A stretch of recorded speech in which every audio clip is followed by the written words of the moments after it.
안녕하세요. 우리마포복지관 건강지킴이 3인방, 간호사, 물리치료사, 영양사가 함께하는 건강플러스 건강강좌입니다. 이번 시간에는 나이가 들면서 자연스럽고 흔하게 발생되는 대표적인 질환으로 퇴행성 관절염에 대해 알아보도록 하겠습니다.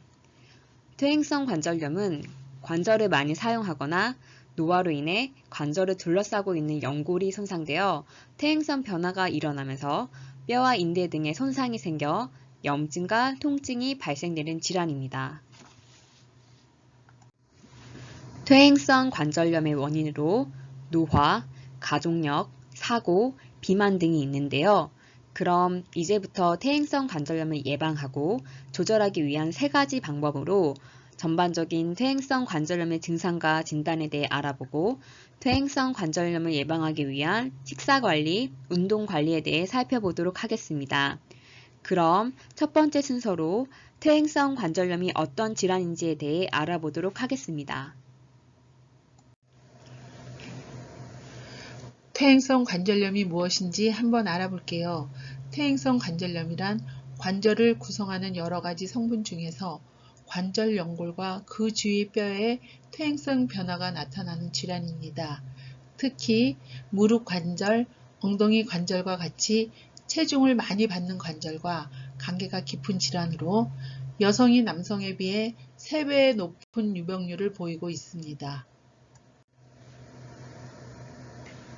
퇴행성 관절염 증상으로는 첫 번째로 관절이 뻣뻣하고 무릎에 소리가 나면서 아프며 특히 무릎을 완전히 굽혔다 펴는 동작이 잘 되지 않습니다.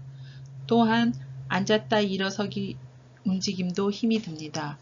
퇴행성 관절염일 경우 활동을 하면 관절 통증이 악화되고 쉬면 호전되는 양상을 보입니다. 특히 저녁 때나 잠자기 전에 통증이 심하며 걸을 때 아프고 절뚝거리는 경우도 있습니다. 퇴행성 관절염 진단으로는 X선 검사, 골 주사 검사, 관절액 검사, 관절경 검사, 자기 공명 검사를 통해 확인할 수 있습니다. 첫 번째로 X선 검사는 가장 흔하게 행해지는 단순 엑스레이 영상 촬영 검사로 연골이 마모되면 관절의 간격이 좁아져 이와 같은 뼈의 변화를 확인하는 데 사용됩니다.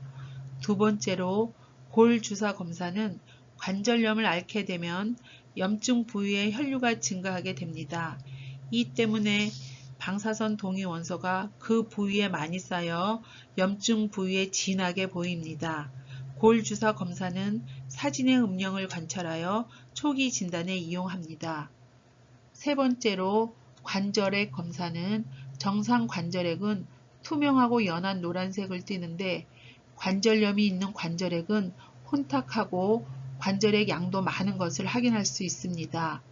네 번째로 관절경 검사는 관절경 검사 시술로 TV 화면을 통해 퇴행성 변화를 직접 확인함으로써 진단이 가능합니다. 또한 간단한 수술적 치료를 경험할 수 있습니다. 마지막으로 자기 공명 영상 MRI에 대해 설명하도록 하겠습니다.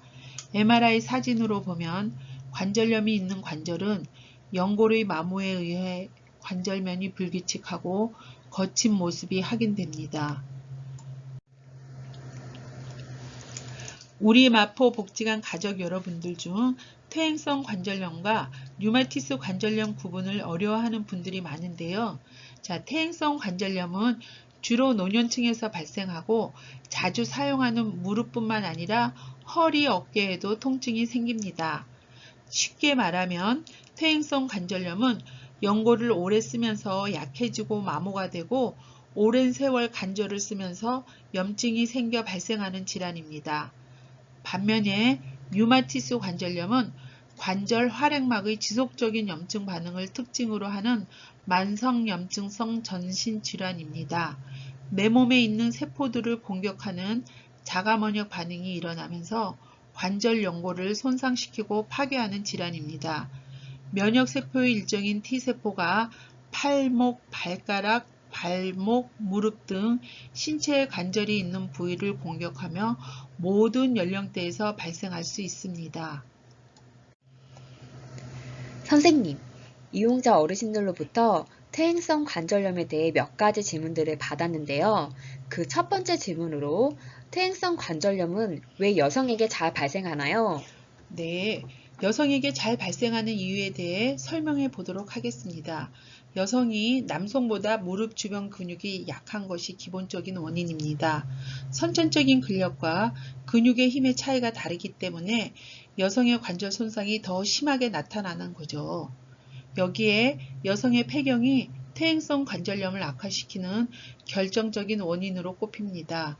중년 여성의 경우 폐경기 이후 여성 호르몬과 근력의 감소로 더 빠르게 노화가 진행되어 퇴행성 관절염 발병 확률이 크게 됩니다. 두 번째 질문입니다. 퇴행성 관절염이 생기면 꼭 인공관절 수술을 해야 하나요? 네, 아닙니다. 만약 연골이 모두 마모되어 무릎뼈끼리 서로 닿는 말기에 이르게 되면 무릎 관절을 원래의 조직으로 회복시킬 수 없기 때문에 인공관절을 삽입하는 수술을 해야 합니다. 환자마다 연골 손상 정도가 다르고 통증이 나타나는 부위가 다르기 때문에 진행 상태에 맞는 치료법을 적용하는 것이 매우 중요합니다. 다만 앞서 말한 것처럼 말기 퇴행성 관절염을 치료하려면 인공관절 수술이 유일한 치료법입니다. 수술에 대한 두려움 때문에 무릎에 통증이 있어도 참으며 치료를 받지 않는 경우가 많은데요. 퇴행성 관절염 초기에는 약물, 주사, 물리치료와 같은 보존적인 방법으로 치료할 수 있습니다. 연골은 한번 손상되기 시작하면 자연 치유가 되지 않습니다. 때문에 무릎 퇴행성 관절염 진행을 늦추려면 조기 진단과 빠른 치료가 필수입니다. 마지막 질문입니다. 퇴행성 관절염 진행을 늦추거나 예방하려면 어떻게 해야 하나요? 네, 퇴행성 질환은 꾸준한 관리가 중요합니다. 체중이 실리는 무릎이나 엉덩이 관절을 보호하기 위해 적당한 운동과 적정 체중을 유지하는 것도 중요합니다. 퇴행성 관절염 치료를 받는 중이거나 치료 후에도 정상 체중을 유지하도록 해야 합니다. 안녕하세요. 이번 시간에는 퇴행성 관절염 예방을 위한 식사 관리의 중요성을 알고 식사의 원칙과 퇴행성 관절염 예방에 좋은 식사 관리에 대해 알아보도록 하겠습니다. 퇴행성 관절염, 왜 식사 관리가 필요할까요?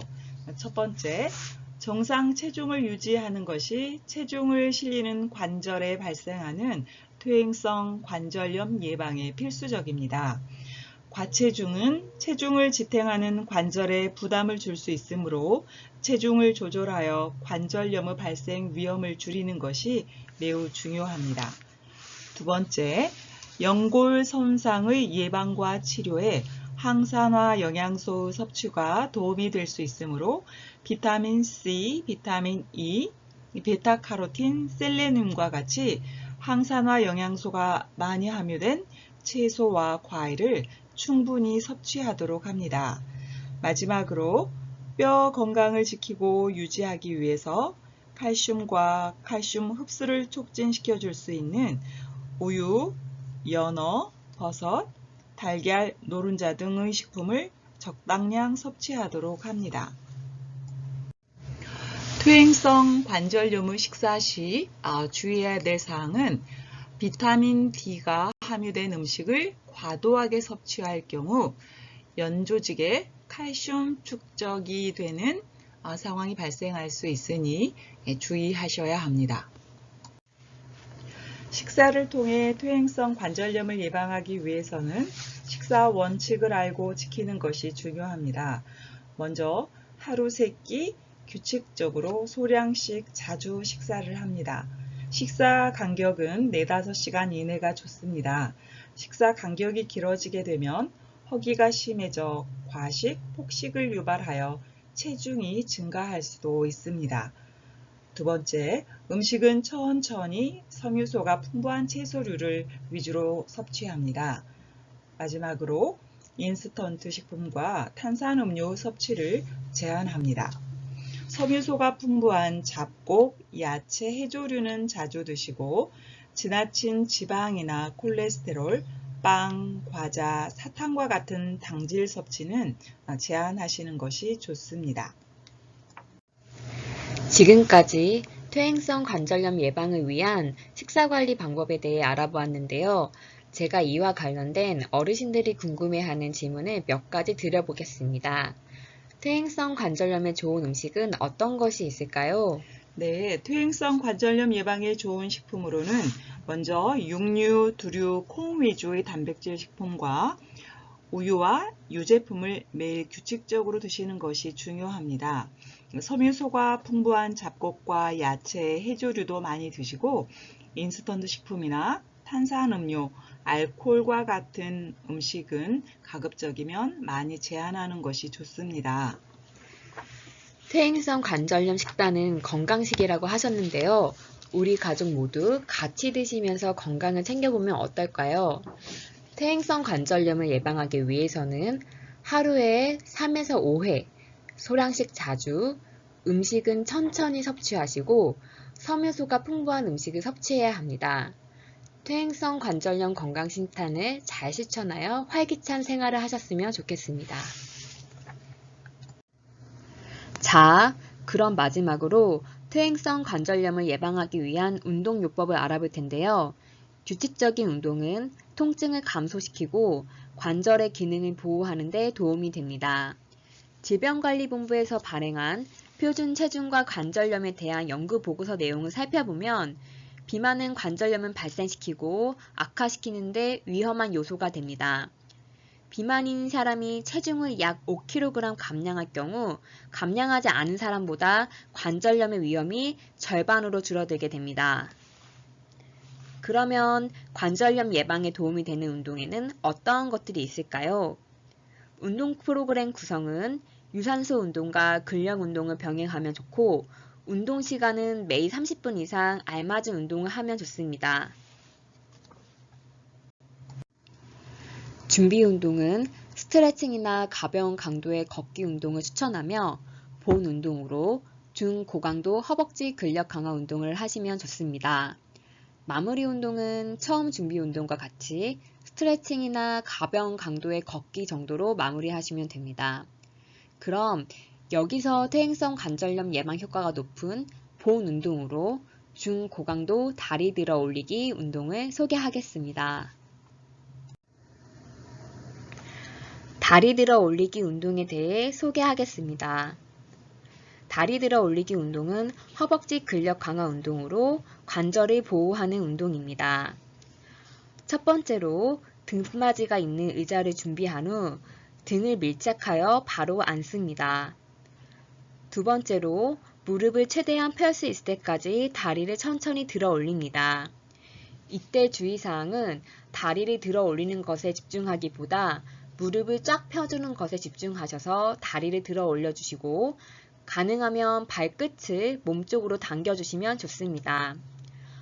세 번째로 최대한 무릎을 편 상태에서 10초간 자세 유지를 통해 허벅지 근력이 강화될 수 있도록 합니다.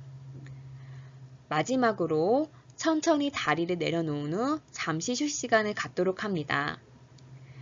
다리 들어 올리기 운동은 하루 10회 이상 반복하여 하실 수 있도록 합니다. 지금까지 퇴행성 관절염 예방을 위한 운동관리 방법에 대해 알아보았는데요. 제가 이와 관련된 어르신들이 궁금해하는 질문에 답하는 시간을 가져보도록 하겠습니다. 질문으로 운동을 하면 무릎이 아픈데 어떻게 운동해야 하나요? 이럴 경우 관절이 부어있는 상태 그리고 통증의 정도에 따라 운동을 피하는 것이 좋습니다. 일반적으로 무릎 관절염의 경우 무릎에 체중이 실리지 않는 수영이나 자전거 타기와 같은 운동을 권장합니다. 우리가 앉거나 누워서 다리를 들어 올리는 운동은 체중이 무릎에 부담을 주지 않으면서 허벅지 근육을 강화할 수 있는 무릎 관절염에 좋은 운동입니다.